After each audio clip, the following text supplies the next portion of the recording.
In Touch with Dr. Charles Stanley, sharing the gospel worldwide.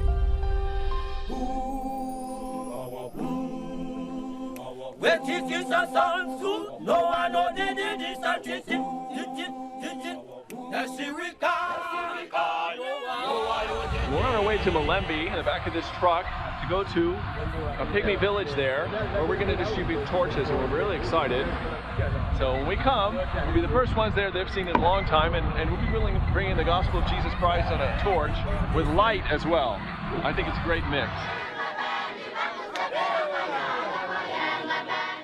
Entering a local village, we had a tremendous reception.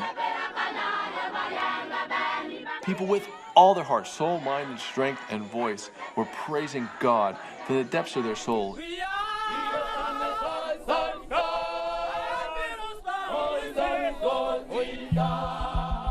It's phenomenal to go into a pygmy village and to preach the gospel, to do evangelization.